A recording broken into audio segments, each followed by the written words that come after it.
then basically deuce 4 of spades. But I don't think I will ever check raise this hand. Call. Turn is a 10, and this is kind of the most sort of obvious spot to donk, or at least that I see happen most in today's games.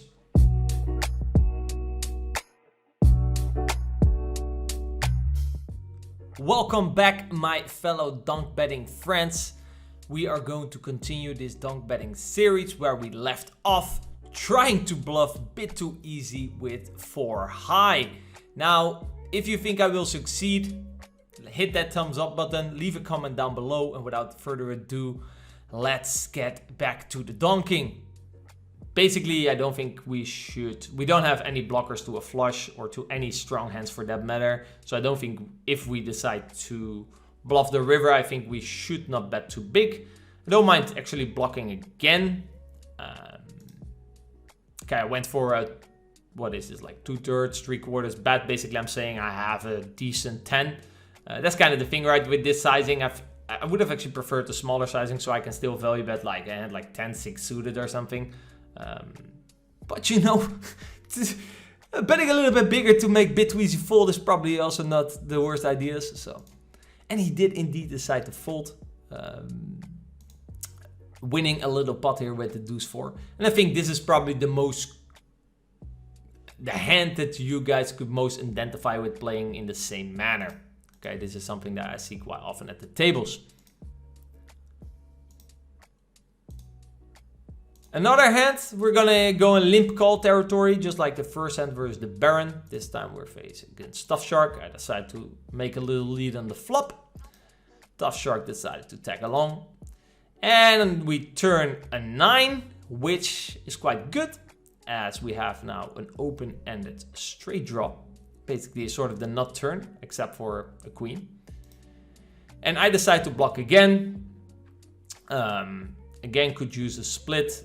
Wouldn't again mind adding the queen 10 in the big bet, but I decided to go for a small bet. Tough Shark did not agree. He decided to raise. Well, sticky as I am, I decided to tag along. And the river is a 6. And basically now what happens is, I think if you look at block or block call turn, who has more 8s is probably me. So I decided to use that 8x advantage to make a bet. I do think I should probably bet bigger given the fact that flush draws miss. I think my bet size should just be a jam. So this one, yeah, I should have definitely just overbet. Well, luckily I didn't, since Tough Shark did raise all in and obviously I'm gone. But I dislike my sizing. As also I don't have that much 8x, so to kind of sort of remain balanced on the river. Because in the same time also, if you have an 8, it makes a lot of sense to donk bet. Because let's say he raises ace-jack on a turn, he's probably checking behind, as we either have a missed flush draw, or we have an 8, or we have a hand that's at least not going to call a bet versus ace-jack. So ace-jack doesn't have much incentive calling, but could have an incentive betting him. He doesn't have incentive betting himself, but he could have an incentive to call a river bet. Okay. But then I would probably want to bet bigger. So I definitely think this is a mistake from me. But like I said, luckily, because I don't think Tough Shark bluffed us here. But you never know. Crazy guy, crazy guy. Decided to limp in here versus Mockley Miranda in the small blind with the deuce 4 suited. Looks quite pretty. Low board. Quite good for the in-position limper. So I decided to check. He bets and I decide to check call. I think the hand is a little bit too weak to check raise, but could do it with the hearts, as we obviously sometimes turn some equity, like this time. I check again, Mockley bets again. Now I could check raise now. I have to say I'm not, my turn check raising game is probably my less developed game. Not really sure how that exactly would play, but I mean, I have a gut shot and a flush draw, and he could still have some bluff, so probably here it's not the worst of spots. Kind of the problem that I have is if I check raise and he comes over the top, yeah, we're kind of in a shitty spot. So I decided to check call again. The river is a 9, giving the 7 is straight. And if you look at the range that I'm check calling twice, could contain quite a lot of 7s. Maybe I had like 8-7, 6-7, ace-7. maybe 10-7, maybe 9-7, not so much, but these type of holdings. So I decided to throw out a little bet on the river. I also think that, let's say for example, if I have a hand like 9-10, would definitely be a hand that I could be leading here on the river. Same with 8-9. So I don't think we have to go as polarized as just a 7 in this spot. This is also the reason why I didn't overbet. So yeah, I like my play. And again, from like he could have Jack-7 off, which I don't have. So usually from those kind of perspectives, you don't want to bet too big. But I like my sizing here. And he did indeed decide to fold. So again, a nice little pot for the TheWakko.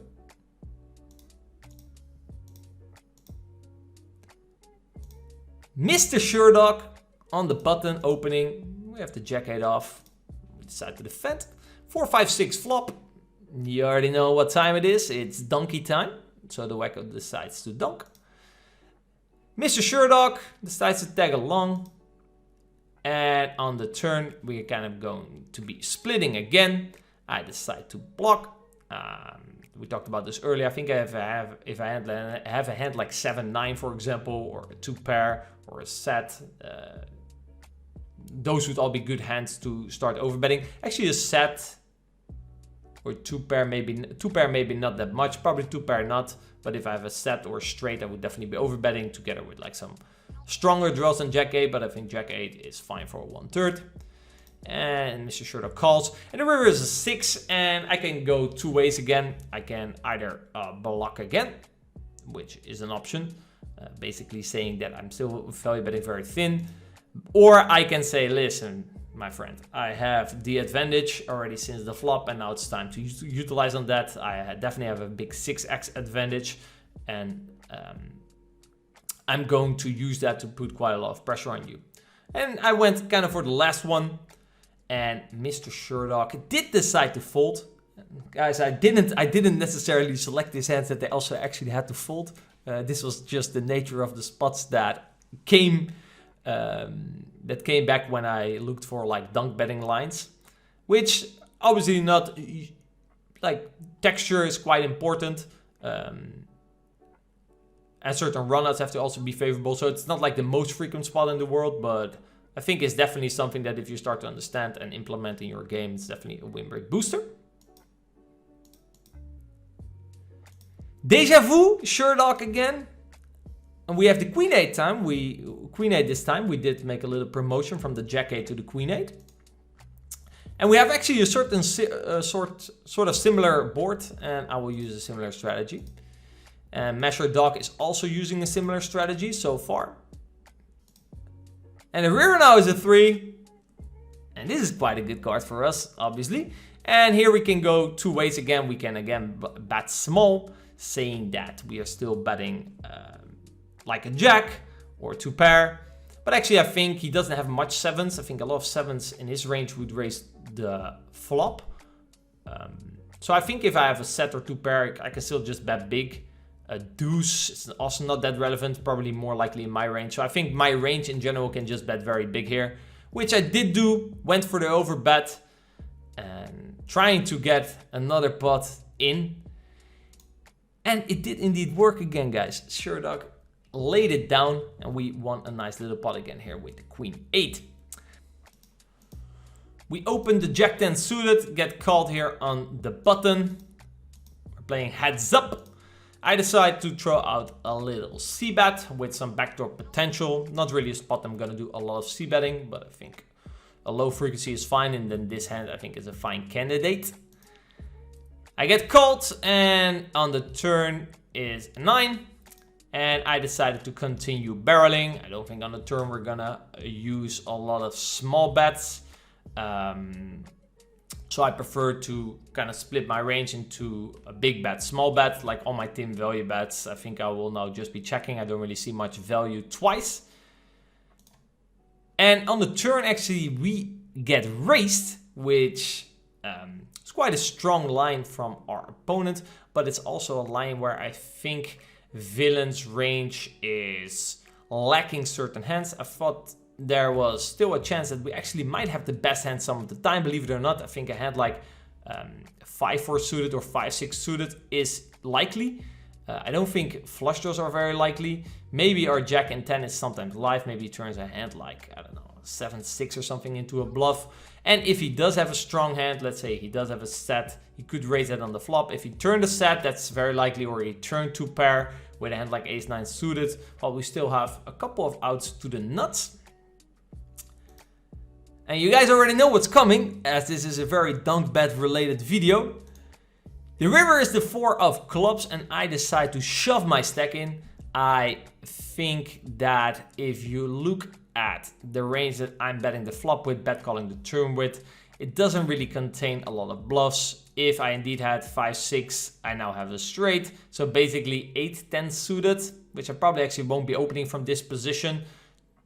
So basically then 10 jack suited is sort of all that's left, or I need to be turning a hand like ace king with a king of clubs or something into a bluff.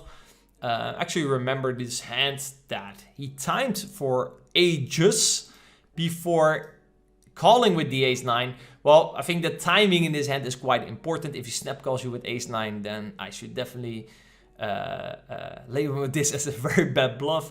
I couldn't really control myself. I just tried to win the pot, and this is actually a good tell. In general, if you're trying to play a little bit creative poker, you know, you're gonna be bouncing on the lines of what is good and what is just a little bit spewy, okay? Like, you cannot make some genius plays without also sometimes blundering a hand. That's kind of how it works when you try to step outside of your comfort zone and try to find certain plays. And your intuition sometimes screams like, okay, maybe this is just spew. I did have that with this hand, like, okay, maybe we're now pushing it too far and just trying to win the pot. And it's not necessarily that always trying to win the pot is better than sometimes just giving up. And I think this was maybe a hand, but he did time for quite a while. If he snap called, it would have been quite bad, but at least he thought about folding. And this is a hand that's quite high up in his range, okay? So I hope you guys got inspired by this dunk bet video and go out and confuse the pool by dunk betting on multiple streets.